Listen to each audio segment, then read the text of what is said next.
ಎಲ್ಲರಿಗೂ ನಮಸ್ಕಾರ. ಮಹಾಬ್ರಾಹ್ಮಣ ವಾಚನ ವ್ಯಾಖ್ಯಾನ ಕಾರ್ಯಕ್ರಮದ 4ನೇ ದಿವಸ. ನಿನ್ನೆಯವರೆಗೆ ಗಮನಿಸಿದ್ದೇವೆ. ಇವತ್ತು ಮೇನಿಕಾ ಪರಿಣಯ, ಪರಶುರಾಮರ ಆಗಮನ ಕಥಾಭಾಗ ಇದು ಬರ್ತದೆ. ಇವತ್ತು ವಾಚನಕ್ಕೆ ಬಂದಿರುವಂಥವರು ಕುಮಾರಿ ಧನ್ಯಾ ಎನ್. ಈಗ ಕಾರ್ಯಕ್ರಮ ಪ್ರಾರಂಭ. ನಮಸ್ಕಾರ. ಪ್ರಾಸಪದಗಳ ಹೊಳೆಸು ಮನಕಾಯಾಸವಾಗದ ತೆರದೊಳಗೆ ಕಮಲಾಸನನ ಸತಿ ನಿನ್ನ ಪದಗಳ ನಂಬಿರುವೆ ನಿತ್ಯ.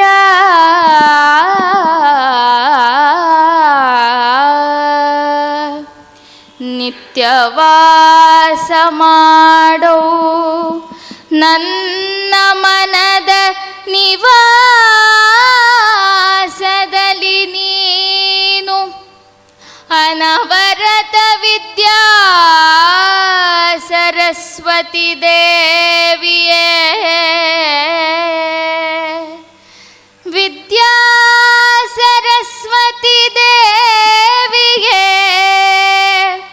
ನುಡಿಯಬ್ಬೆ ಶಾರದೆಯೇ.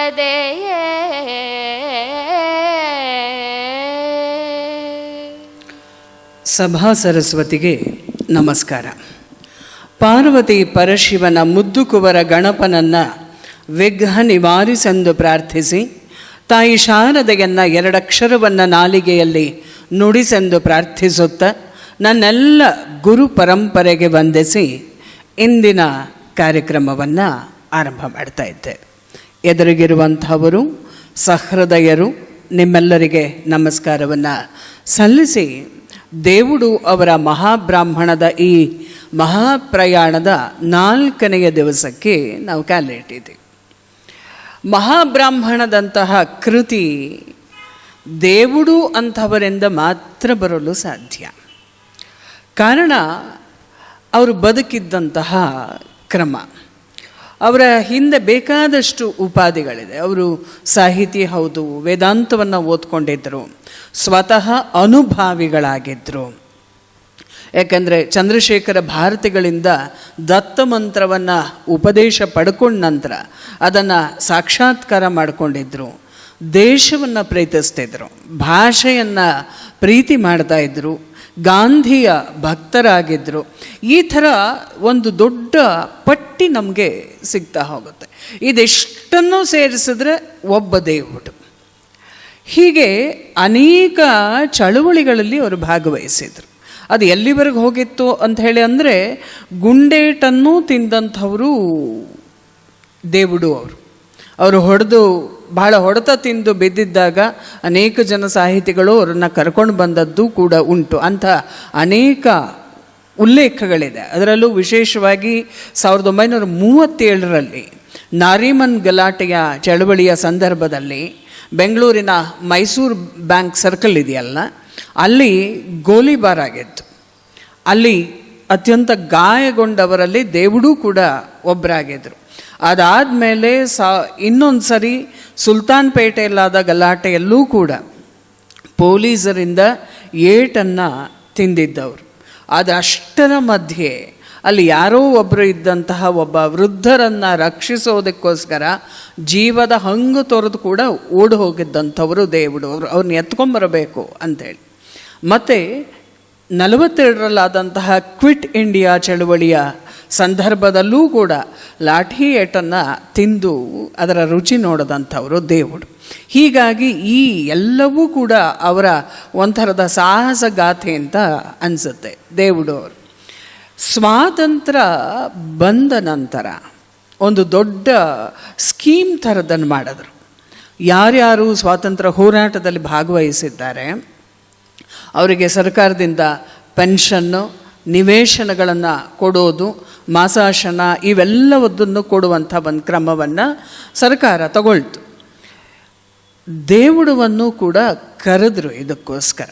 ನೀವಿಷ್ಟೆಲ್ಲ ಹೋರಾಟ ಮಾಡಿರೋದು ನಮಗೆ ಗೊತ್ತಿದೆ, ಇದರಲ್ಲಿ ನಿಮಗೆ ಏನೇನು ಬೇಕು, ದೇವುಡು ಏನು ಕೇಳಿದ್ರು ಕೊಡೋಕ್ಕೆ ಸಿದ್ಧ ಇದ್ದರು. ಏನೇನು ಬೇಕು ತಗೊಳ್ಳಿ ಅಂಥೇಳಿ ಹೇಳಿದಾಗ ದೇವುಡು ಒಂದು ಮಾತು ಹೇಳ್ತಾರೆ, ನಾನು ಇಷ್ಟೆಲ್ಲ ಮಾಡಿದ್ದು ನೀವು ಆಮೇಲೆ ಪೆನ್ಷನ್ ಕೊಡ್ತೀರಾ ಅನ್ನೋಕ್ಕಲ್ಲ. ನನಗೆ ಇದು ನನ್ನ ದೇಶ. ನನ್ನ ದೇಶ ಸ್ವತಂತ್ರವಾಗಬೇಕು ಅಂದರೆ ಅದಕ್ಕೆ ನಾನು ಕೆಲಸ ಮಾಡಬೇಕಷ್ಟೆ. ಅದು ಒಂದೇ ಉದ್ದೇಶ ಇಟ್ಕೊಂಡು ಕೆಲಸ ಮಾಡಿದ್ದೇ ಹೊರತು ನೀವು ಆಮೇಲೆ ನನಗೇನೋ ಕೊಡ್ತೀರಿ ಅಂತ ಅಲ್ಲ ಅಂತ ಹೇಳಿ ಪೂರ್ತಿಯಾಗಿ ಅದನ್ನು ತಿರಸ್ಕಾರ ಮಾಡಿದರು. ಅದೇ ಸಂದರ್ಭದಲ್ಲಿ, ಸ್ವಾತಂತ್ರ್ಯ ಹೋರಾಟದ ಸಂದರ್ಭದಲ್ಲೇ ಒಬ್ಬ ದಿವಾನರು, ದೇವುಡು ಅವರ ಹಾವಳಿ ತಡೆಯೋಕ್ಕಾಗಲಿಲ್ಲ ಅವರಿಗೆ. ಇವ್ರು ಯಾರ್ಯಾರು ಸಂಪರ್ಕ ಮಾಡಿಕೊಂಡು ಎಲ್ಲೆಲ್ಲಿಗೆ ಏನೇನು ಹೇಳಿ ಕಳಿಸ್ತಾರೋ ಅರ್ಥವಾಗಲ್ಲ ಅಂತ ಹೇಳಿ ಒಂದು ಸಂದೇಶ ಕಳಿಸ್ತಾರೆ. ಏನಂತ ಅಂದರೆ, ದೇವುಡು ಅವರೇ, ನೀವೇನಾದರೂ ಈ ಸಕ್ರಿಯವಾಗಿ ಭಾಗವಹಿಸ್ತಿದ್ದೀರಲ್ಲ ಈ ರಾಜಕೀಯ ಹೋರಾಟಗಳು, ರಾಜಕಾರಣದ್ದು ಇದೆಲ್ಲ, ಅಕಸ್ಮಾತ್ ನೀವೇನಾದ್ರು ಅದರಿಂದ ನಿಮ್ಮ ಪಾಡಿಗೆ ನೀವೇ ನಿವೃತ್ತಿ ಹೊಂದಿ ಇದರ ತಂಟೆಗೆ ಬರಲ್ಲ ಅಂದರೆ ನಾನು ಸರ್ಕಾರದಿಂದ ಪ್ರತಿ ತಿಂಗಳು ನಿವೃತ್ತಿ ವೇತನ ಬರುವ ಹಾಗೆ ನಾನು ಏನಾದ್ರು ಒಂದು ವ್ಯವಸ್ಥೆ ಮಾಡ್ತೀನಿ ಅಂತ ಹೇಳಿ ಕಳಿಸಿದ್ರು. ದೇವುಡು ಒಂದು ಸುಂದರವಾದ ಉತ್ತರ ಕೊಡ್ತಾರೆ.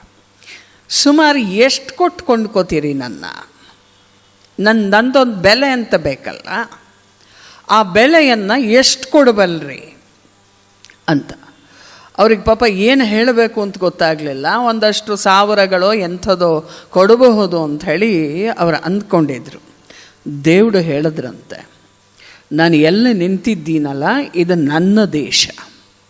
ನನ್ನ ದೇಶ ನನಗೇನು ಬೇಕೋ ಎಲ್ಲವನ್ನೂ ಕೊಟ್ಟಿದೆ.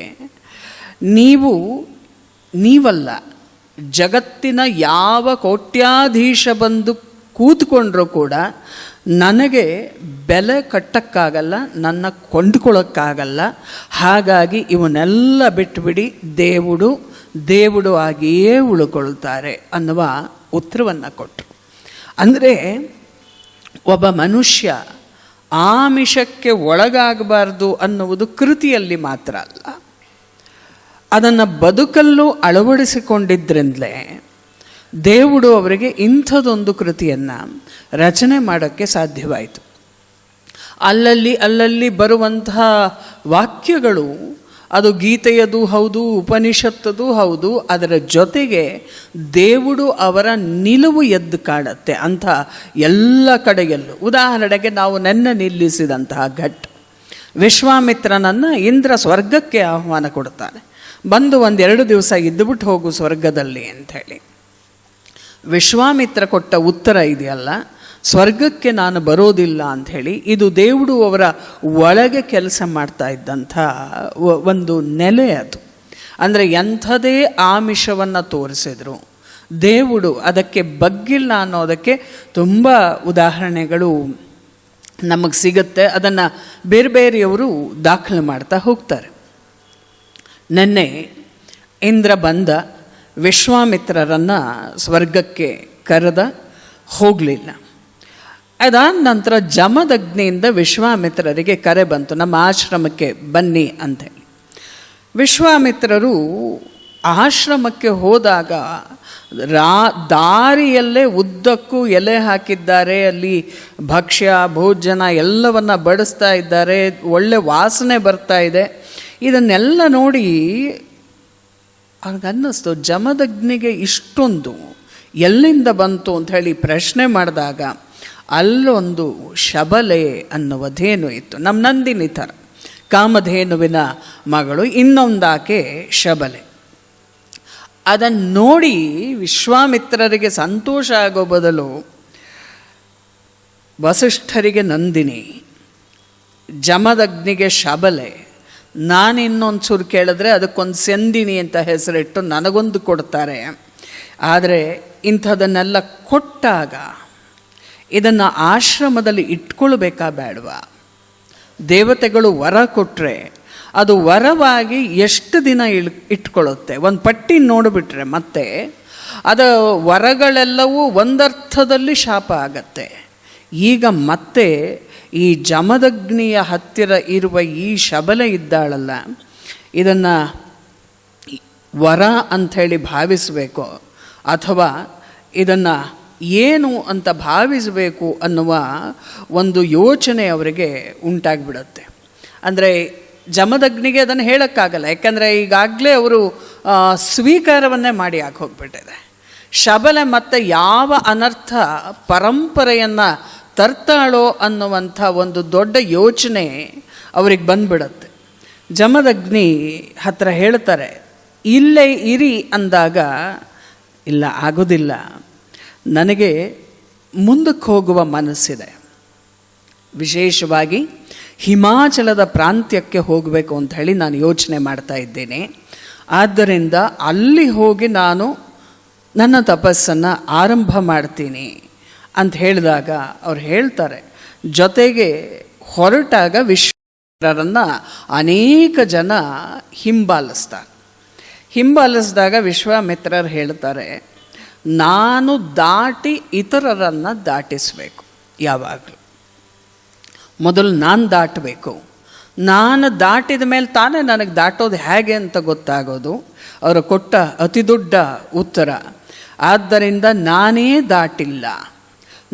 ದಾಟಿಲ್ಲ ಅಂತ ಆದಮೇಲೆ ನೀವು ನನ್ನನ್ನು ಹಿಂಬಾಲಿಸ್ಕೊಂಡು ಬರುವ ಅಗತ್ಯ ಇಲ್ಲ.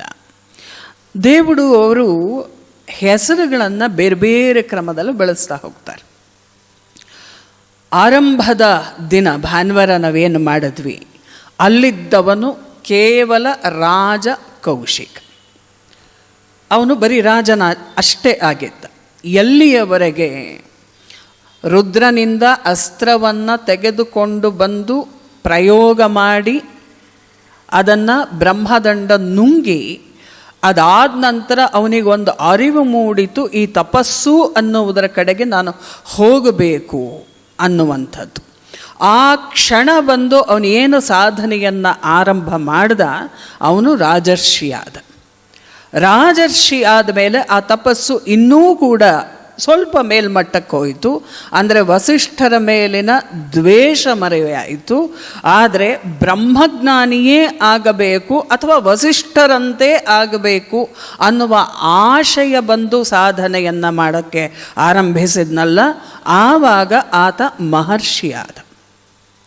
ಅದಾದ ನಂತರ ಯಾವಾಗ ತ್ರಿಶಂಕು, ಸೃಷ್ಟಿ ಇಂಥದೆಲ್ಲ ಆರಂಭವಾಯಿತು, ಮೊದಲು ನೋಡಿದ್ದನ್ನು ಬಯಸೋದು ಅಥವಾ ಅಂಥದ್ದೇ ಬೇಕು ಅನ್ನುವ ಆಲೋಚನೆ ಇದ್ದು, ಆ ನಂತರ ರಾಜರ್ಷಿಯಿಂದ ಮಹರ್ಷಿಯಾಗುವ ಪಥದಲ್ಲೇ ನಡ್ಕೊಂಡು ಬಂದ ನಂತರ ಎಲ್ಲವೂ ಕೂಡ ಇದು ಭಗವಂತನ ಸೃಷ್ಟಿ ಅನ್ನುವಂಥ ಅರಿವು ಒಳಗಿನಿಂದ ತಂತಾನೆ ಮೂಡಿತ್ತು.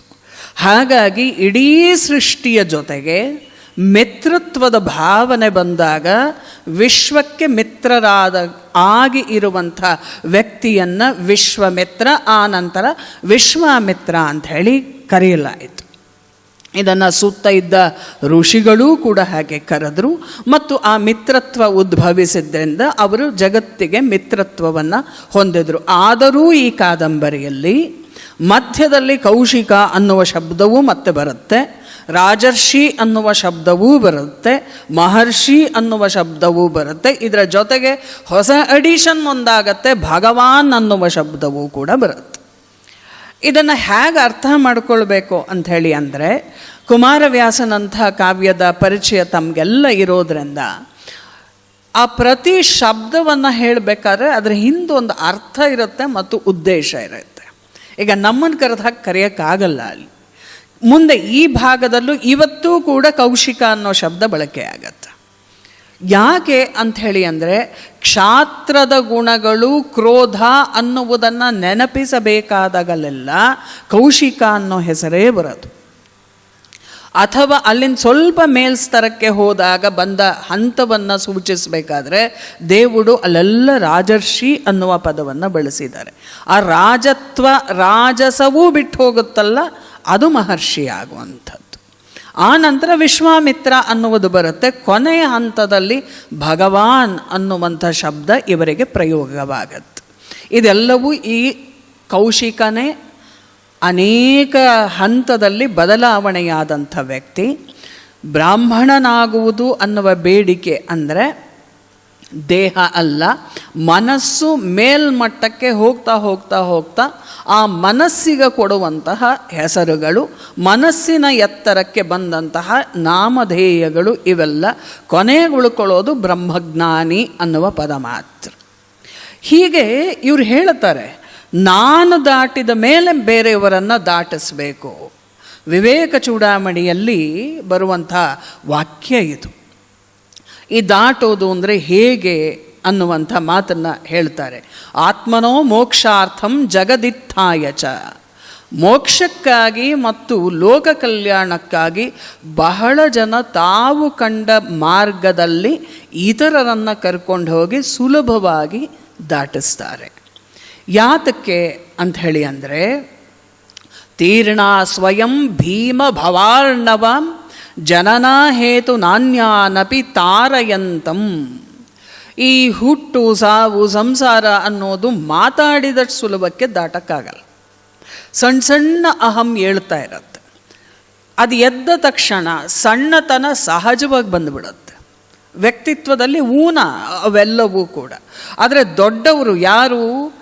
ಆತ್ಮನೋ ಮೋಕ್ಷಾರ್ಥಂ ಜಗದಿತ್ಥಾಯ ಚ. ಮೋಕ್ಷಕ್ಕಾಗಿ ಮತ್ತು ಜಗದ ಕಲ್ಯಾಣಕ್ಕಾಗಿ ಇರುವ ವ್ಯಕ್ತಿ ತಾನು ದಾಟಿ ನನಗೆ ಗೊತ್ತಾದ ಸೂಕ್ಷ್ಮ ನಾನು ಹಂಚಿಬಿಡಬೇಕು ಅಂಥೇಳಿ ಸ್ವಾರ್ಥವಿಲ್ಲದೆ ಬೇರೆಯವರನ್ನು ದಾಟಿಸ್ಬಿಡ್ತಾರೆ.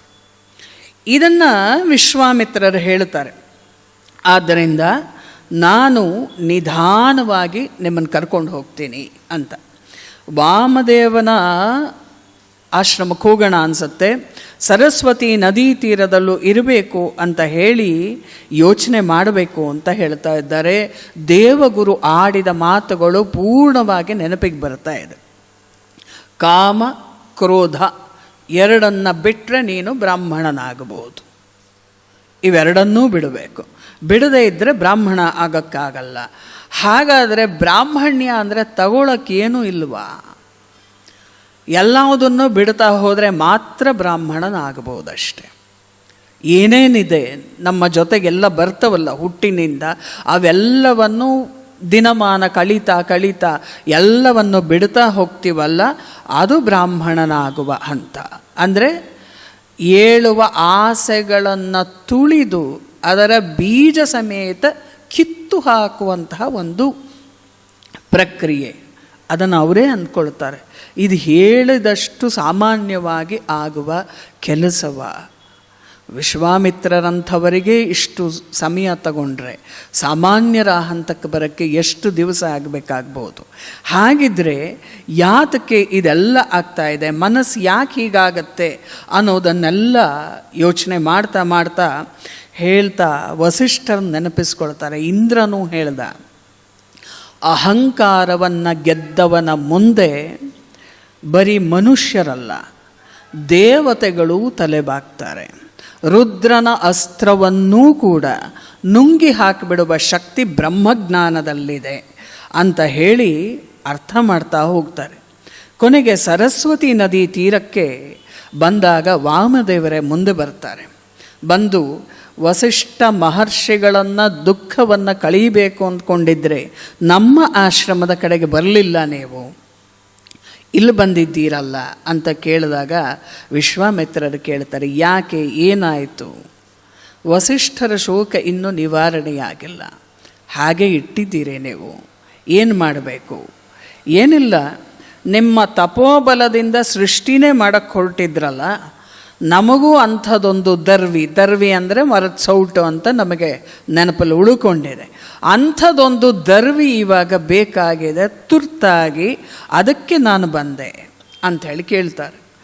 ಯಾಕೆ, ಏನು ಮಾಡಬೇಕು ಇವಾಗ ಅಂದರೆ ಸರಸ್ವತಿಯನ್ನು ಪ್ರಾರ್ಥನೆ ಮಾಡಬೇಕು. ಸರಸ್ವತಿ ಅಂದರೆ ಬಹಳ ವಿಶಾಲವಾದ ಅರ್ಥ, ನಿಮಗೆಲ್ಲ ಗೊತ್ತಿರೋದ್ರಿಂದ ಅದರ ಬಗ್ಗೆ ಮಾತಾಡೋಕ್ಕೆ ಹೋಗೋದು ಬೇಡ.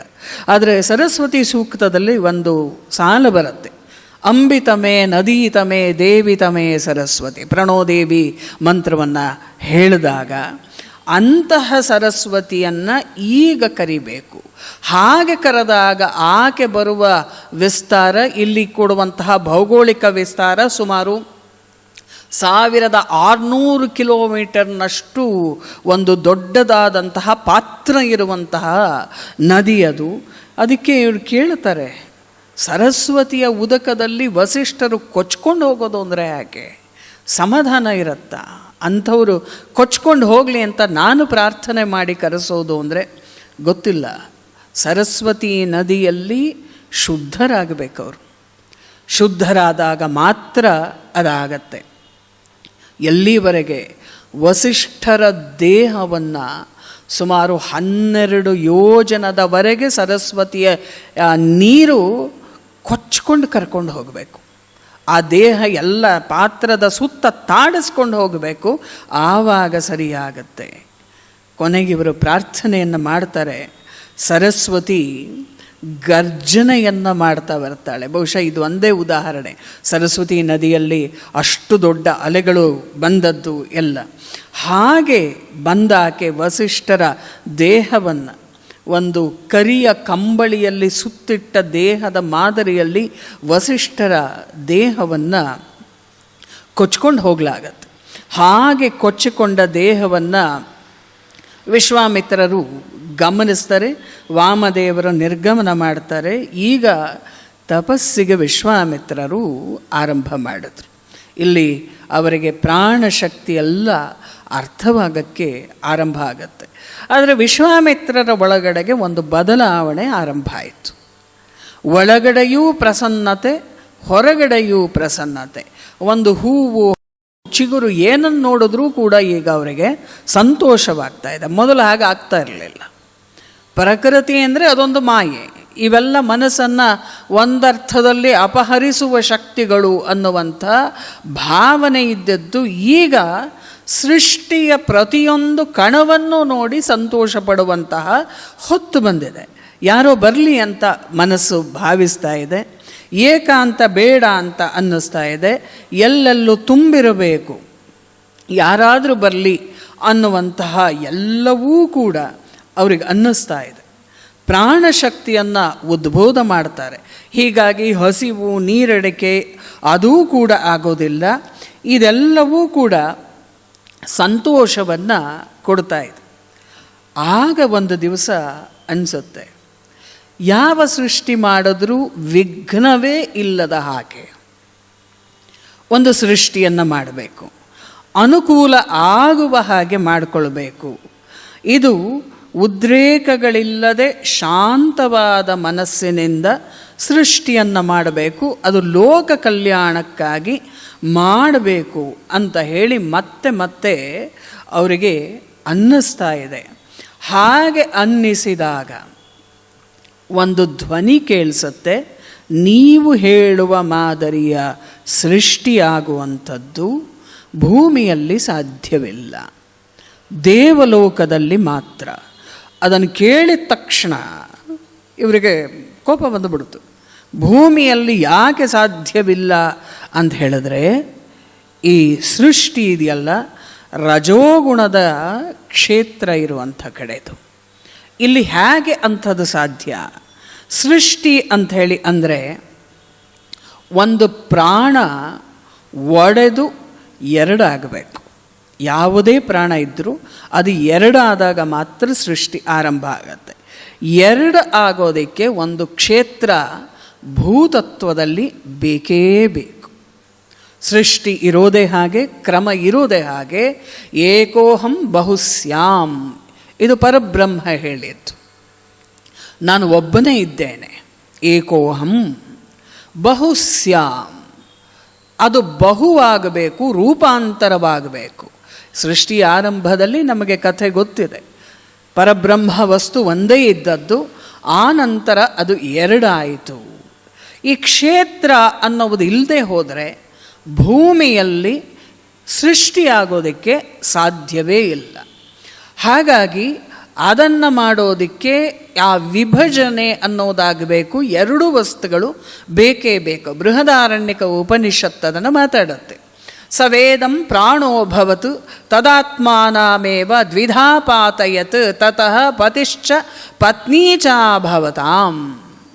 ಏನಾಯಿತು? ಪ್ರಾಣ ತನ್ನನ್ನು ತಾನೇ ವಿಭಜನೆಯನ್ನು ಮಾಡಿಕೊಳ್ತು. ವಿಭಜನೆಯನ್ನು ಮಾಡಿಕೊಂಡಿದ್ದಕ್ಕೆ ಹೆಸರು ಕೊಡ್ತು ಒಂದು ಪ್ರಕೃತಿ ಮತ್ತು ಪುರುಷ.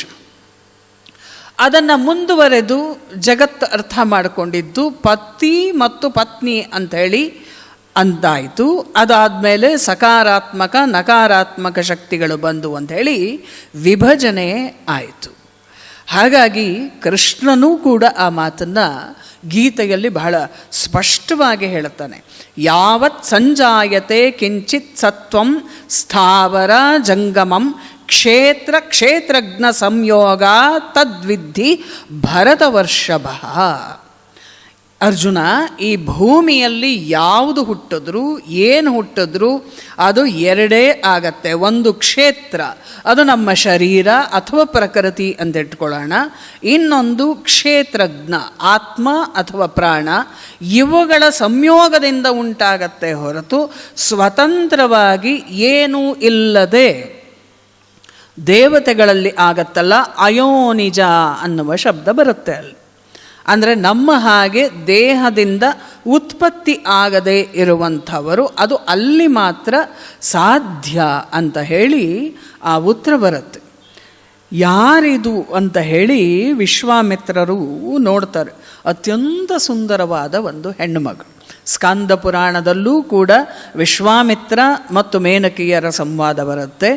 ಆದರೆ ದೇವುಡು ಅವರು ಪೂರ್ಣ ಪ್ರಮಾಣದಲ್ಲಿ ಶೃಂಗಾರವಿರುವ ಈ ಭಾಗವನ್ನು ಅದು ಎಷ್ಟು ಸಂಯಮದಿಂದ ಬರೆದಿದ್ದಾರೆ ಅಥವಾ ನಿರ್ವಹಿಸಿದ್ದಾರೆ ಅನ್ನೋದು ಆಶ್ಚರ್ಯ ತರಿಸುವಂಥ ಒಂದು ಭಾಗ. ಮೇನಕೆ ಮತ್ತು ವಿಶ್ವಾಮಿತ್ರ ಅಂದರೆ ನಾವು ಅಂದ್ಕೊಳ್ತೀವಲ್ಲ, ಬಹಳ ಕಾಮಕ್ಕೆ ಬಲಿಯಾಗಿ ಒಂದಷ್ಟು ಏನೋ ನಡೀತು ಅಂತ ಹೇಳಿ ಅದನ್ನು ದಾಟಿಸಿದ ಶ್ರೇಯಸ್ಸು ದೇವುಡು ಅವರಿಗೆ ಸಲ್ಲಬೇಕು. ಯಾಕಂದರೆ ಹೆಣ್ಣು ಮತ್ತು ಗಂಡಿನ ನಡುವೆ ಆಗುವ ಸಂಬಂಧ ಇದೆಯಲ್ಲ, ಅದನ್ನು ಯಾವ ಎತ್ತರದಲ್ಲಿ ನೋಡಬೇಕು. ಬರೀ ದೇಹಗಳು ಒಂದಕ್ಕೊಂದು ಸಿಕ್ಕೋದನ್ನು ಕಾಮ ಅಂಥೇಳಿ ಕರೀಬಹುದೇ ಹೊರತು ಇನ್ನೇನನ್ನೂ ಕರೆಯೋಕ್ಕಾಗಲ್ಲ. ಅದನ್ನು ದಾಟಿಸಿದಂಥವರು ದೇವುಡು. ಅದಕ್ಕೆ ಇವರು ಕೇಳ್ತಾರೆ, ಆಯ್ತಪ್ಪ ನೀ ಯಾರಮ್ಮ? ನಿಮಗೆ ಅತಿಥಿಗೆ ಸಲ್ಲುವ ಉಪಚಾರವನ್ನು ನಾನು ಮಾಡಬೇಕು, ಕುಶಲ ಪ್ರಶ್ನೆಗಳನ್ನೂ ಕೂಡ ಮಾಡಬೇಕಾದ್ದು ಸಹಜವೇ. ನೀವು ಅದು ಹೇಗೆ ಭೂಮಿಯಲ್ಲಿ ಮಾತ್ರ ಕ್ಷೇತ್ರ ಬೇಕು, ದೇವಲೋಕದಲ್ಲಿ ಯಾಕೆ ಬೇಡ ಅಂತ ಹೇಳ್ತಾ ಇದ್ದೀರಿ? ಚರ್ಚೆ ಮೊದಲಾಯಿತು, ಆಮೇಲೆ ವ್ಯಕ್ತಿಗಳು ಪರಿಚಿತರಾದರು. ಆಕೆ ಹೇಳಿದ್ರು, ತಾವು ಆಪೋದೇವಿಯರ ಅನುಗ್ರಹವನ್ನು ಸಂಪಾದಿಸಿಕೊಂಡಂತಹ ಒಬ್ಬ ಮಹರ್ಷಿ ನೀವು. ಆದ್ದರಿಂದ ನೀವು ನನ್ನನ್ನು ಏಕವಚನದಲ್ಲಿ ಸಂಬೋಧಿಸಿ. ಮೊದಲು ನಿಮ್ಮ ಪ್ರಶ್ನೆಗೆ ಉತ್ತರ ಏನಂದರೆ, ಸೃಷ್ಟಿಗೆ ಪಂಚಭೂತಗಳು ಆಧಾರ. ಅದರ ಮೇಲೇ ಭೂಮಿಯಲ್ಲಿನ ಇಡೀ ಸೃಷ್ಟಿ ನಡೆಯೋದು. ದೇಹವನ್ನು ಕಟ್ಟೋದು, ನಮ್ಮ ಶರೀರ ಆಗುತ್ತೆ ಅಂಥೇಳಿ ಅಂದರೆ ಅದು ಪಂಚಭೂತಗಳಿಂದಲೇ ಆಗೋದು. ಇದು ಪೃಥ್ವಿಯೇ ಪ್ರಧಾನವಾದಂತಹ ಒಂದು ಜಾಗ. ಭೂಮಿ ಇಲ್ಲಿದೆ. ಪೃಥ್ವೀಭೂತ ಪಂಚಭೂತದಲ್ಲಿ ಒಂದಾಗಿರೋದು ಕ್ಷೇತ್ರಾಂತರವಿಲ್ಲದೆ ಅನೇಕ ಆಗೋದಕ್ಕೆ ಅದು ಅವಕಾಶವನ್ನು ಕೊಡೋದಿಲ್ಲ. ಹಾಗಾಗಿ ಇಲ್ಲಿ ಕ್ಷೇತ್ರ ಬೇಕೇ ಬೇಕು ಅನ್ನುವ ಸಂಗತಿಯನ್ನು ಹೇಳಿದಾಗ ವಿಶ್ವಾಮಿತ್ರರಿಗೆ ಹೌದು ಅಂತ ಅನ್ನಿಸ್ತು. ಕೇಳಿದ್ರು. ಈಗ ಅವರಿಗೆ ಅರಿವಾಯಿತು, ಬಂದವ್ರನ್ನ ನೀನು ಯಾರಮ್ಮ, ಯಾಕೆ ಬಂದಿದ್ದೀಯ ಇಲ್ಲಿಗೆ ಅಂಥೇಳಿ ಪ್ರಶ್ನೆ ಕೇಳಿದಾಗ ಆಕೆ ಉತ್ತರ ಕೊಡ್ತಾಳೆ. ತರುಣಿ ನುಡಿದಳು. ತರುಣಿ ನುಡಿದಳು ಮುಂದೆ ತನ್ನಯ ಪರಿಚಯವ ಮುನಿಪನಿಗೆ ಮಾಡುತ್ತಾ ಸುರರರಸು ಕಳುಹಿರುವ ನನ್ನನ್ನು ನಿಮ್ಮ ಸೇವೆಯೋಳು ಸುರರೊಡೆಯನಂದಾಡಿದ ನುಡಿ ಸರಣಿ ನೆನಪಿಗೆ ಬಂದಿತು. ಆ ಮುನಿವರಗೆ ವನಿತೆಯ ಮಾತ ಕೇಳುತ್ತಿರಲು ತಕ್ಷಣವೇ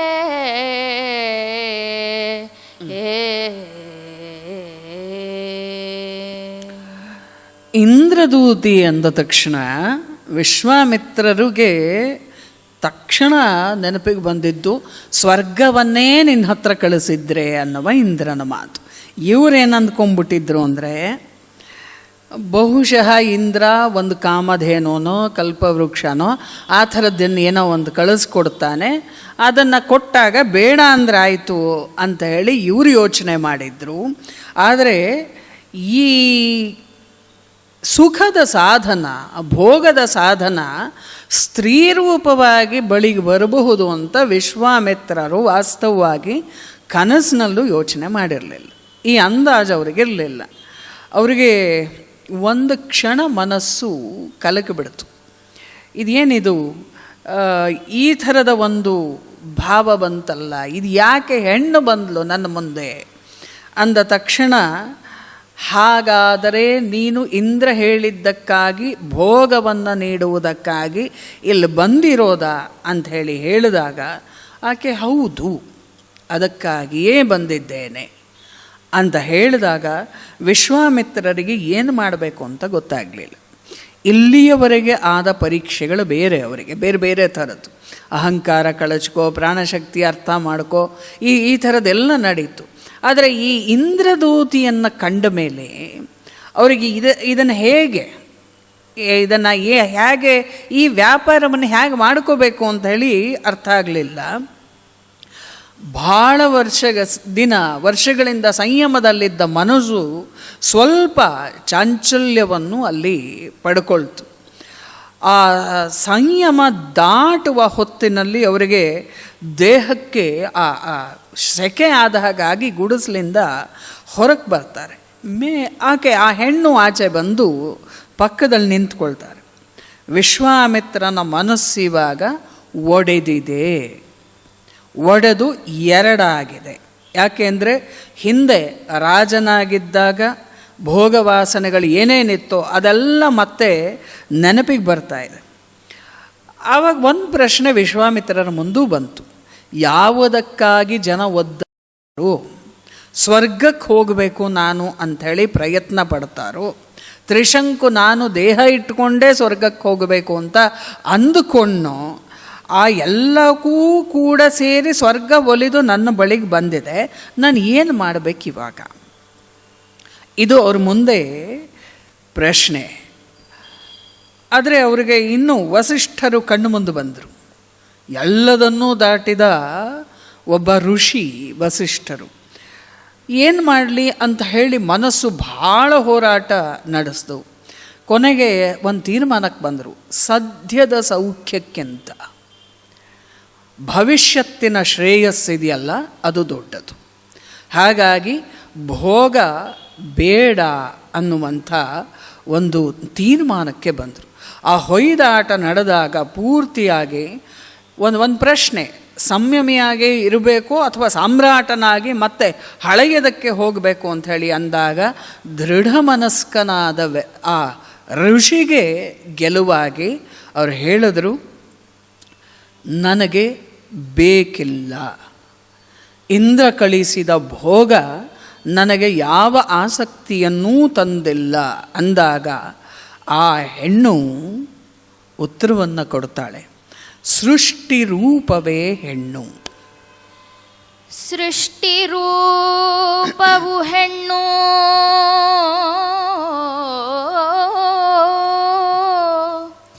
ಜಗದಿ ಸೃಷ್ಟಿ ಕಾರಣವು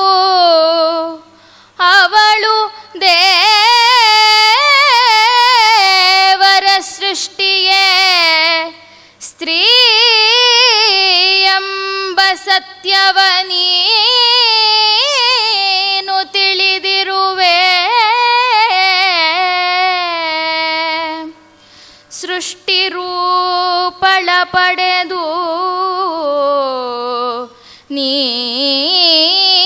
ನಿನ್ನಿಷ್ಠ ಸಾಧನೆ ಮಾಡು ಮುನಿಯೇ,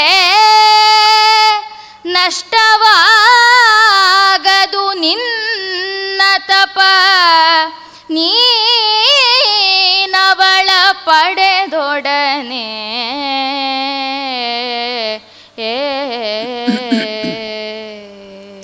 ಕಾವ್ಯದಲ್ಲಿ ಕವಿ ಸೃಷ್ಟಿಸಿರುವ ಒಂದು ಹೊಸ ಪದ್ಯ ಇದು. ಬಹಳ ವಿಶೇಷವಾಗಿ ಯತ್ರ ನಾರ್ಯಸ್ತು ಪೂಜ್ಯಂತೆ ರಮಂತೆ ತತ್ರ ದೇವತಾ ಅನ್ನುವ ಸಾಲುಗಳನ್ನು ಇಟ್ಕೊಂಡು ಸೃಷ್ಟಿಕ್ರಿಯೆಗೆ ಹೆಣ್ಣು ಬೇಕು ಅನ್ನೋದನ್ನು ಬಹಳ ಸೊಗಸಾದ ಚಿತ್ರಣವನ್ನು ಅಲ್ಲಿ ಕೊಡ್ತಾರೆ. ಹಾಗೆ ಬೇಕಿಲ್ಲ ಅಂತ ಹೇಳಿದ ತಕ್ಷಣ ಮನಸ್ಸು ವಿಚಲಿತವಾಗಿ ವಿಶ್ವಾಮಿತ್ರರು ಕೆಳಗೆ ಬಿದ್ದರು. ಆ ಹೆಣ್ಣು ಅವನನ್ನು ಕೈ ಕೊಟ್ಟು ವಿಶ್ವಾಮಿತ್ರರನ್ನು ಆ ದೇಹಕ್ಕೆ ಉಪಚಾರವನ್ನು ಮಾಡಿದಾಗ ಮೆಲ್ಲಗೆ ಕೇಳಿದರು. ಇಷ್ಟು ಕಠಿಣವಾಗಿದ್ದ ಮನಸ್ಸು ಮೃದುವಾಯಿತು. ಈಗ ಕೇಳುತ್ತಿದ್ದಾರೆ, ನಿನ್ನ ಹೆಸರೇನು? ಆಕೆ ಉತ್ತರ ಕೊಟ್ಟಳು, ಮೇನಕ. ಮೇನಕ ಅಂಥೇಳಿ ಅಂದರೆ ಅತ್ಯದ್ಭುತವಾದಂತಹ ಸುಂದರಿ, ಇಂದ್ರನಿಗೂ ಬಹಳ ಬೇಕಾದಂಥವಳು. ಅದನ್ನು ಒಂದೇ ವಾಕ್ಯದಲ್ಲಿ ಬರೆದು ಬಿಟ್ಟರು ದೇವುಡು, ಮೇನಕ ಇಂದ್ರನಿಗೆ ನಾನು ಕೃತಜ್ಞನಾಗಿದ್ದೇನೆ. ಇಲ್ಲಿಯವರೆಗೆ ಬೇಡ ಅಂಥೇಳಿ ಅಂದ್ಕೊಂಡಂಥವರು ಈಗ ಈ ಮಾತನ್ನು ಹೇಳಿದ್ರು. ಆದರೆ ಮುಂದುವರಿಸ್ತಾರೆ. ಮೇನಕೆಗೆ ಬಹಳ ಖುಷಿಯಾಗೋಯ್ತು, ಎಷ್ಟು ಬೇಗ ಒಪ್ಪಿದ್ರಲ್ಲ ಅಂಥೇಳಿ. ಆವಾಗ ಅವರು ಹೇಳ್ತಾರೆ, ನಾನೊಂದು ದೊಡ್ಡ ಸಾಮ್ರಾಜ್ಯಕ್ಕೆ ಅಧಿಪತಿಯಾಗಿದ್ದಂಥವನು, ಅದು ಬೇಡ ಅನ್ನಿಸ್ತು ನನಗೆ. ಯಾವುದೋ ದೂರದಲ್ಲಿರುವ ಸಿದ್ಧಿಗಾಗಿ ನಾನು ಕೆಲಸ ಮಾಡ್ತಿದ್ದೀನಿ ಅಥವಾ ಸಾಧನೆಯನ್ನು ಮಾಡ್ತಿದ್ದೀನಿ. ನಾನು ಅರಣ್ಯವೇ ನನ್ನ ವಾಸ, ನಿನಗಿಲ್ಲಿಂದ ಹೆಚ್ಚಿಂದ ಏನೂ ಸಿಗೋದಿಲ್ಲ, ನೀನು ಹೋಗಿ ಬಂದುಬಿಡು. ಬಂದಾಯಿತು, ನನ್ನನ್ನು ಹತ್ತಿರಕ್ಕೂ ನೀನು ಬಂದಿದ್ದೀಯಾ, ನನ್ನನ್ನು ಮಾತಾಡಿಸಿದ್ದೀಯಾ, ಆದ್ದರಿಂದ ನಿನಗೆ ಮಂಗಳವಾಗಲಿ, ನೀನು ಹೊರಟು ಬಿಡು. ಮೇನಕೆ ಎಷ್ಟೇ ಆದರೂ ಇಂದ್ರನ ಆಸ್ಥಾನದಲ್ಲಿದ್ದಂಥವಳು ಮಾತಾಡೋದು ಹೇಗೆ ಅಂತ ಆಕೆ ಗೊತ್ತಿತ್ತು. ಅವಳು ಹೇಳ್ತಾಳೆ, ನೀವು ಹೇಳ್ತಾ ಇರೋದು ಸರಿ, ಅದರಲ್ಲಿ ಏನೂ ತಪ್ಪಿಲ್ಲ. ಆದರೆ ದೇವತೆಗಳು ಕೊಟ್ಟಂತಹ ಈ ವರಗಳನ್ನು ಅಷ್ಟೊಂದು ಸುಲಭವಾಗಿ ತಿರಸ್ಕಾರ ಮಾಡೋದು ಸಾಧುವೂ ಅಲ್ಲ, ಸರಿಯೂ ಅಲ್ಲ. ಅದಕ್ಕೆ ಇವರು ಕೇಳ್ತಾರೆ, ನಾವು ಸ್ವತಂತ್ರರು, ದೇವತೆಗಳು ವರ ಕೊಟ್ಟರು ಅಂದ ಮಾತ್ರಕ್ಕೆ ಅದನ್ನೆಲ್ಲ ಇಸ್ಕೊಳ್ಬೇಕು ಅಂತ ಯಾವ ಕಾನೂನು ಇಲ್ಲ, ಹಾಗಾಗಿ ನಾವು ಸ್ವೀಕಾರ ಮಾಡಬೇಕಾಗಿಲ್ಲ ಅಂದಾಗ ಈಕೆ ನಿಧಾನವಾಗಿ ಹೇಳ್ತಾಳೆ, ಇಲ್ಲ, ದೇವತೆಗಳು ಹಾಗೆ ಯಾವುದನ್ನು ಕೊಡೋದೂ ಇಲ್ಲ, ತಗೊಳ್ಳೋದೂ ಇಲ್ಲ. ಅವರು ಧರ್ಮವನ್ನು ದರ್ಶನ ಮಾಡ್ತಾರೆ. ಒಬ್ಬ ಮನುಷ್ಯನಿಗೇನಾದರೂ ದಕ್ಕಿದೆ ಅಂದರೆ ಅದರ ಹಿಂದೆ ಆ ಜೀವಿಯ ಕರ್ಮ ಫಲ ಅದು ಅನ್ನೋದನ್ನು ನೀವು ಅರ್ಥ ಮಾಡಿಕೊಳ್ಬೇಕು. ಲೋಕದ ಸ್ವತ್ತನ್ನೇ ಕಾಪಾಡ್ಕೊಳ್ತಿರುವಂಥ ಅವರುಗಳಿಗೆ ಯಾವ ಜೀವಿಗಳ ಕರ್ಮ ಯಾವ ದಿಕ್ಕಿನಲ್ಲಿ ಹೋಗಿದೆ ಅನ್ನೋದು ಅರ್ಥ ಆಗದೇ ಇರೋ ಸಂಗತಿಯಲ್ಲ. ಹಾಗಾಗಿ ಜೀವಿಗಳ ಕರ್ಮಕ್ಕೆ ಫಲ ಬರುವ ಹೊತ್ತಿನಲ್ಲಿ ಇಂಥವು ದಕ್ತವೆ ಅಂಥೇಳಿ ಅರ್ಥ ಅಷ್ಟೇ. ಹಾಗಾಗಿ ನಿನಗೆ ನಾನು ದಕ್ಕಿದ್ದೇನೆ ಅಂದಾಗ ಇವರು ಹೇಳಿದ್ರು, ನಾವು ಬೇಡ ಅಂಥೇಳಿ ಹಠ ಹಿಡಿದ್ರೆ ಏನು ಮಾಡ್ತಾರೆ ನಿನ್ನ ದೇವತೆಗಳು? ಅದಕ್ಕೆ ಅವರು ಹೇಳಿದ್ರು, ನೋಡಪ್ಪ, ನಾವು ದೇವನ ದೂತಿಯಾಗಿ ಇಲ್ಲಿ ಬಂದಿದ್ದೇನೆ.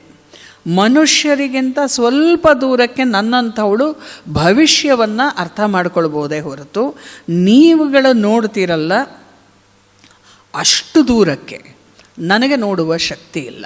ಚರ್ಚೆಯೇ ಆಗಬೇಕಾ ಇದಕ್ಕೆ ಸಂಬಂಧಪಟ್ಟ ಹಾಗೆ ಅಂದರೆ ಇದನ್ನು ಕೂಲಂಕಷವಾಗಿ ಚರ್ಚೆ ಯಾರು ಮಾಡ್ತಾರೋ ಅವರನ್ನು ಕರೀತೀನಿ, ತಮ್ಮ ಅಪ್ಪಣೆ ಬೇಕು ಅದಕ್ಕೆ ಅಂತ ಹೇಳಿದಾಗ ವಿಶ್ವಾಮಿತ್ರರು ಆಯಿತು ಅಂತ ಹೇಳಿ ಹೇಳ್ತಾರೆ.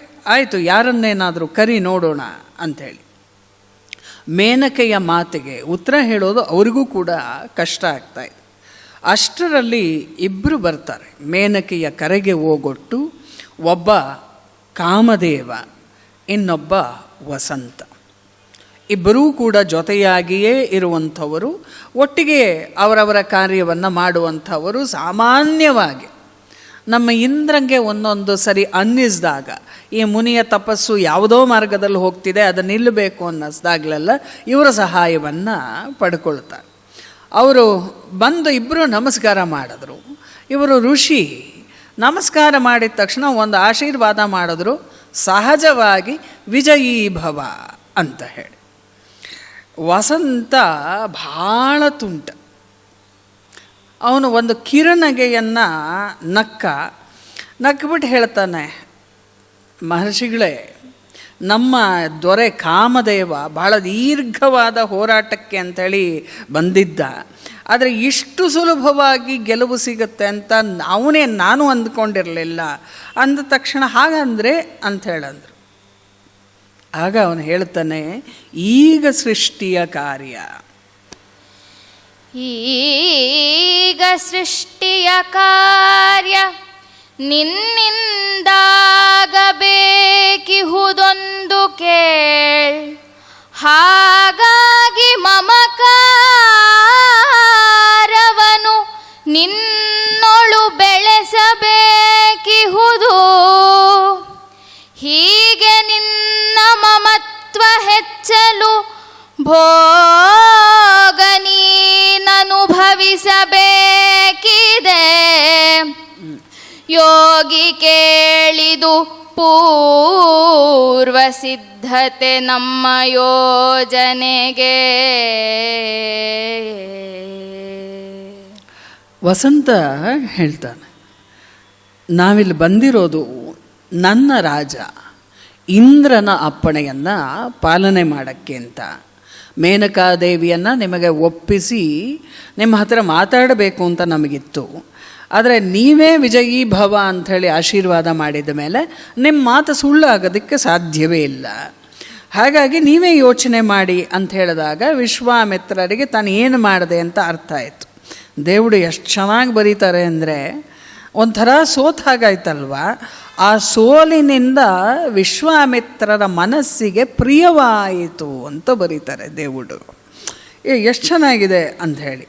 ಆದರೂ ಮತ್ತೆ ಆರಂಭ ಮಾಡಿದ್ರು, ನೀವು ಬಂದಿದ್ದು ದೇವತೆಗಳನ್ನು ಕೊಟ್ಟಿದ್ದನ್ನು ಮನುಷ್ಯರು ಸ್ವೀಕಾರ ಮಾಡಬೇಕು ಅಂತ ಅರ್ಥವನ್ನು ಪ್ರತಿಪಾದನೆ ಮಾಡೋಕ್ಕೆ ಬಂದಿದ್ದೀರಾ ಅಷ್ಟೇ ಅಲ್ವಾ ಅಂದಾಗ ಕಾಮದೇವನಕ್ಕ, ನೀವು ವಿಶ್ವಾಮಿತ್ರರು, ಇಂದ್ರ ನಿಮ್ಮನ್ನು ಪ್ರಿಯಮಿತ್ರ ಅಂತ ಒಪ್ಕೊಂಡಿದ್ದಾನೆ. ಮಿತ್ರನಿಗೆ ಮಿತ್ರ ಕೊಡುವ ಕಾಣಿಕೆಯನ್ನು ತಿರಸ್ಕರಿಸುವುದು ನ್ಯಾಯ ಹೇಗಾಗತ್ತೆ ಅಂತ ಪ್ರಶ್ನೆ ಮಾಡಿದ. ಈಗ ಒಂದು ಸಿದ್ಧಿಯನ್ನು ಗುರಿಯನ್ನು ಇಟ್ಕೊಂಡು ನೀವು ಇದನ್ನೆಲ್ಲ ಮಾಡ್ತಿದ್ದೀರಿ. ಆ ಸಿದ್ಧಿಯ ಸ್ವರೂಪ ಇದೆಯಲ್ಲ, ಆ ಸ್ವರೂಪವನ್ನು ಅರ್ಥ ಮಾಡ್ಕೋಬೇಕು. ಈಗ ತ್ರಿಶಂಕು ಹೊರಟಾಗ ಮತ್ತು ಇಂಥ ಅನೇಕ ಕಡೆಗೆ ಆ ಸಿದ್ಧಿಯನ್ನೆಲ್ಲ ಮಾಡಿಕೊಳ್ಳುವಂಥ ಸಮಯ ಬಂತು. ಈಗ ಸೃಷ್ಟಿಯನ್ನೇ ಮಾಡಕ್ಕೆ ಹೊರಟಿದ್ದು ತ್ರಿಶಂಕುವನ್ನು ಕಳಿಸ್ಬೇಕಾದ್ರೆ ಸೃಷ್ಟಿಯ ಒಂದು ಭಾಗ ಹೆಣ್ಣು ಹೌದಾ ಅಲ್ವಾ? ಸ್ತ್ರೀ ಇಲ್ಲದೆ ಯಾವ ಸೃಷ್ಟಿಯೂ ನಡೆಯೋದಿಲ್ಲ. ಹಾಗಾಗಿ ಸೃಷ್ಟಿಯ ರೂಪವೇ ಆಗಿರುವ ಹೆಣ್ಣನ್ನು ನೀವು ಬಿಟ್ಟು ಸಾಧಿಸೋದಾದರೂ ಏನು? ಆದರೆ ಒಂದು ಜಗತ್ತಿದೆ, ಈ ಜಗತ್ತಿನಲ್ಲೂ ಒಂದು ಮಾತಿದೆ, ಹೆಣ್ಣನ್ನು ನೂಕಿ ಗೆಲ್ಲುವವನಿಗಿಂತ ಕಟ್ಟಿಕೊಂಡು ಗೆಲ್ಲುತ್ತೇನೆ ಅಂಥೇಳಿ ಯಾವನಿದ್ದಾನೋ ಅವನೇ ಹೆಚ್ಚಿನವನು. ಯಾವಾಗಲೂ ತಿರಸ್ಕರಿಸಿ ನೋಡಿದವನಿಗೆ ಒಳಗಡೆಯಲ್ಲಿ ಒಂದಷ್ಟು ಸಮಸ್ಯೆಗಳಿರ್ತವೆ. ಹಾಗಾಗಿ ಜೊತೆಯಲ್ಲಿಟ್ಟುಕೊಂಡು ಇಂದ್ರಿಯಗಳನ್ನು ಯಾವನು ದಾಟ್ತಾನೋ ಅವನು ನಿಜವಾಗಲೂ ಸಾಧನೆ ಮಾಡಿದಂಥವನು. ಆದ್ದರಿಂದ ದಯಮಾಡಿ ಇಂದ್ರ ಸಾಕ್ಷಾತ್ತಾಗಿ ಬಂದು ವಸಿಷ್ಠನ ಶೋಕವನ್ನು ವಹಿಸ್ಕೊಳ್ಳೋಕ್ಕೆ ಎಲ್ಲ ನಿನ್ನನ್ನು ಪ್ರಾರ್ಥನೆ ಮಾಡಿದ್ದಾನೆ ಅಂತ ಹೇಳಿದಾಗ ವಿಶ್ವಾಮಿತ್ರರು ಮಧ್ಯದಲ್ಲಿ ಬಾಯಿ ಹಾಕಿದ್ರು. ವಸಿಷ್ಠರ ಶೋಕ ದೊಡ್ಡದು ಅನ್ನೋ ಕಾರಣಕ್ಕಾಗಿ ನಾನು ವಹಿಸ್ಕೊಂಡೆ, ಇಂದ್ರನ ಅಪೇಕ್ಷೆಯಂತಲ್ಲ ಅಂದ ತಕ್ಷಣ ಅವರು ಆರಂಭ ಮಾಡ್ತಾರೆ, ಮನುಷ್ಯರು ಎಡುವುದು ಇಲ್ಲಿ. ಮನುಷ್ಯರ ಮನಸ್ಸುಗಳು ಎಲ್ಲಿ ಎಡುತ್ತೆ ಅಂಥೇಳಿ ಅಂದರೆ, ಇಂತಹ ಸಂದರ್ಭ ಬಂದಾಗ ಇದು ನಾನಲ್ಲ ಅಥವಾ ಇದಲ್ಲ ಅದಕ್ಕೆ ಅಂಥೇಳಿ ಮತ್ತೊಂದರ ಮೇಲೆ ಆರೋಪವನ್ನು ಹೊರಿಸೋಕ್ಕೆ ಹೋಗ್ತೀವಲ್ಲ, ಅಲ್ಲಿ ಮನುಷ್ಯರು ಎಡುತ್ತಾರೆ. ಅದಷ್ಟೇ ಅಲ್ಲ, ಇಡೀ ಸೃಷ್ಟಿ ಎಡುವುದು ಇಲ್ಲೇ. ಇಲ್ಲಿ ಪಂಚಭೂತಗಳಿಂದಾದಂತಹ ಶರೀರ ಇದೆಯಲ್ಲ, ಈ ಇಡೀ ಶರೀರದಲ್ಲಿ ಎಲ್ಲ ಗುಣಗಳೂ ಇದ್ದರೂ ಕೂಡ ದುರ್ಗುಣಗಳೂ ಕೂಡ ಇರುತ್ತೆ. ಇದು ಸಹಜ. ಆದರೆ ಮನುಷ್ಯರಾದ ನೀವು ಪಾರ್ಥಿವಾಂಶ ಇರುವಂತಹ ಹೆಚ್ಚಿರುವಂತಹ ದೇಹದವರು ಭೂಮಿಯನ್ನು ಬಿಟ್ಟು ನಿಮಗೆ ಹೋಗೋಕ್ಕಾಗೋದಿಲ್ಲ. ಆದ್ದರಿಂದ ನೀವು ಇದನ್ನು ಅರ್ಥ ಮಾಡಿಕೊಳ್ಬೇಕು. ದೇವತೆಗಳು ತೇಜಸ್ಸು ಮತ್ತು ವಾಯು ಎರಡೂ ಅಂಶ ಹೆಚ್ಚಾಗಿರುವಂಥವರು. ವಿಶೇಷ ಏನು ಗೊತ್ತಾ, ನೀವು ಅಲ್ಲಿಗೆ ಹೋಗೋಕ್ಕಾಗೋದಿಲ್ಲ. ಆದರೆ ದೇವತೆಗಳು ಸಂಕಲ್ಪ ಮಾಡದ ಹೊರತು ಅವರೇ ನಿರ್ಧಾರ ಮಾಡಿದ್ರೆ ಮಾತ್ರ ಇನ್ನೊಬ್ಬರು ಅವರನ್ನು ಕಾಣಬಹುದು. ಎಲ್ಲಿವರೆಗೆ ಅವರು ನಿರ್ಧರಿಸಬೇಕು ನೋಡಬಹುದು ಅಂತ. ನಾವು ಆಡು ಭಾಷೆಯಲ್ಲಿದೆಯಲ್ಲ, ಅವರು ಅನುಮತಿ ಕೊಡದೆ ನಾವು ಆ ದೇವಸ್ಥಾನಕ್ಕೆ ಹೋಗೋಕ್ಕಾಗಲ್ಲ. ಇದನ್ನು ಸಹಜವಾಗಿ ನಾವೆಲ್ಲರೂ ಮಾತಾಡ್ತೀವಿ. ಅವನ ಅನುಮತಿ ಕೊಟ್ಟಿಲ್ಲ. ಉದಾಹರಣೆಗೆ ತಿರುಪತಿಯ ದೇವಸ್ಥಾನ, ವೆಂಕಟರಮಣ ಕರೆಸ್ಕೊಳ್ಳುವವರೆಗೆ ನಾವು ಹೋಗೋಕ್ಕಾಗಲ್ಲ. ಅಂದರೆ ದೈವ ನಿರ್ಧಾರವನ್ನು ಮಾಡದೆ ಮನುಷ್ಯರು ಅಲ್ಲಿಗೆ ಹೋಗೋಕ್ಕಾಗೋದಿಲ್ಲ. ಹಾಗಾಗಿ ಈ ದೇವತೆಗಳ ವಶದಲ್ಲಿ ಚರಾಚರ ವಸ್ತುಗಳು ಎಲ್ಲವೂ ಇದೆ. ನೀನು ಅಂದ್ಕೊಳ್ಬಹುದು ನನ್ನ ಸಂಕಲ್ಪದಿಂದ ನಾನು ಕಾರ್ಯ ಮಾಡಿದೆ ಅಂತ. ಅದು ಹಾಗೆ ಆಗೋದಿಲ್ಲ.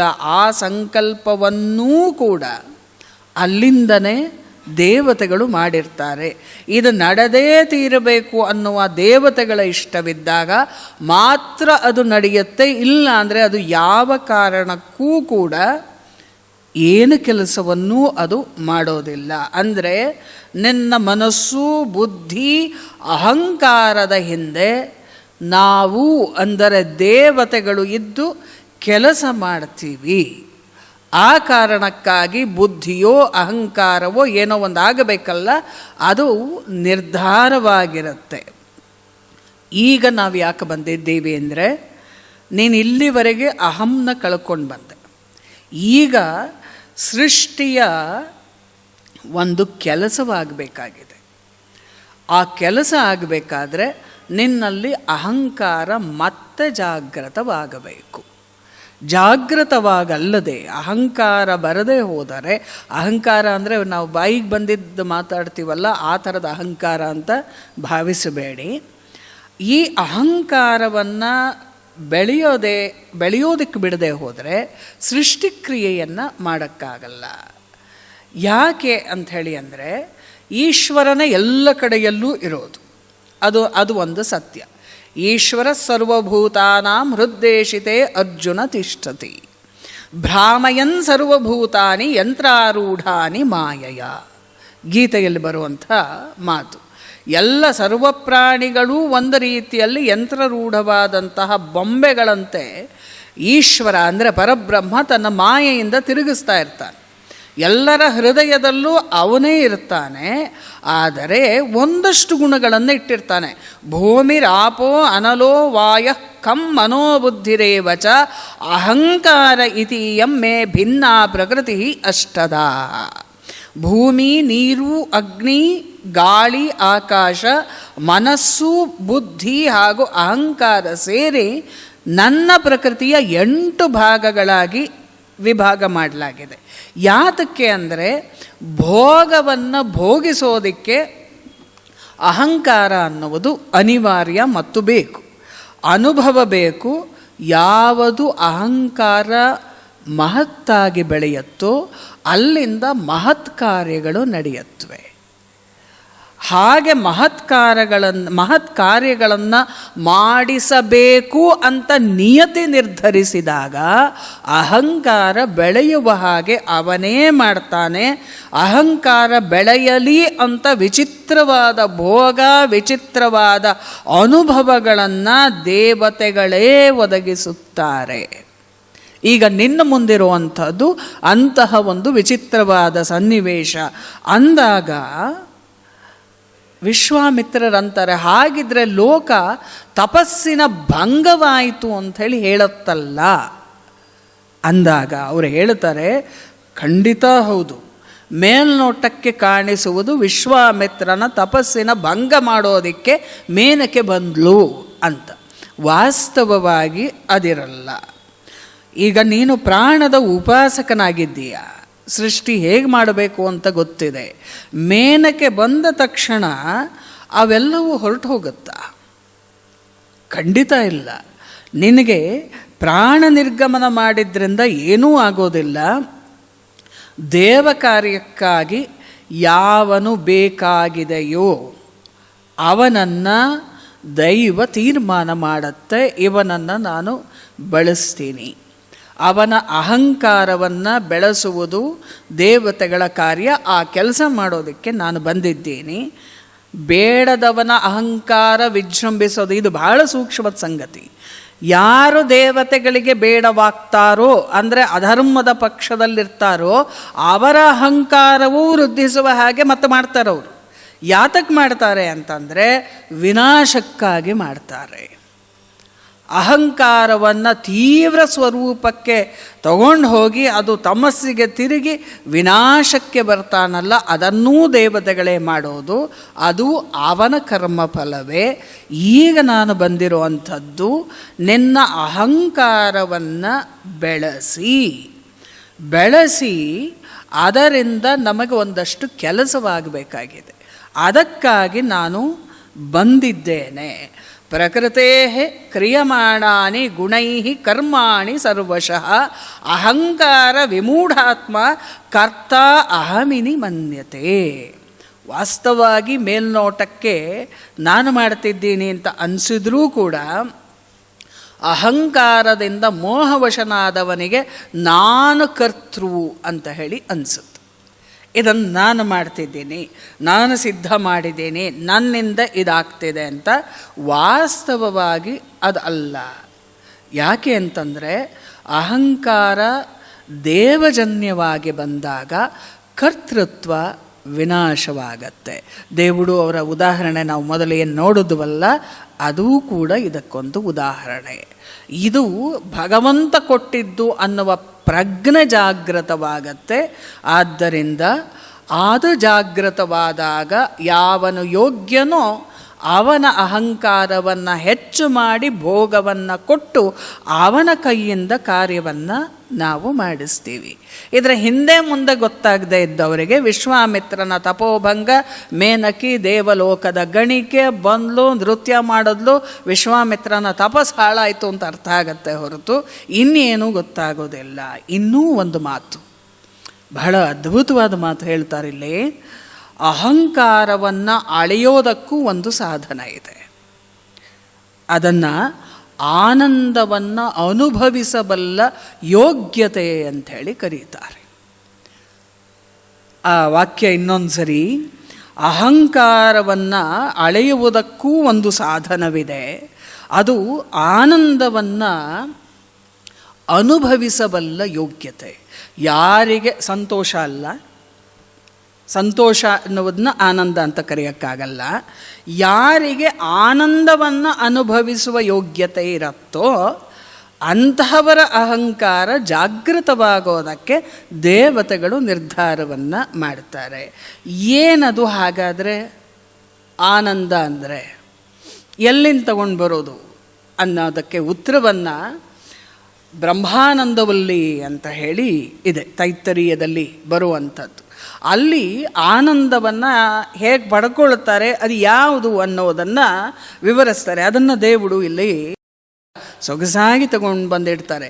ಸೈಷಾನಂದಸ್ಯ ಮೀಮಾಂಸಾ ಭವತಿ ಯುವ ಸ್ಯಾತ್ ಸಾಧು ಯುವಾಧ್ಯಾಯಕಃ ಆಶಿಷ್ಟೋ ದೃಢಿಷ್ಠೋ ಬಲಿಷ್ಠ ತಸ್ಯೇಯಂ ಪೃಥಿವೀ ಸರ್ವಾ ವಿತ್ತಸ್ಯ ಪೂರ್ಣ ಸ್ಯಾತ್ ಸ ಏಕೋ ಮಾನುಷ ಆನಂದ.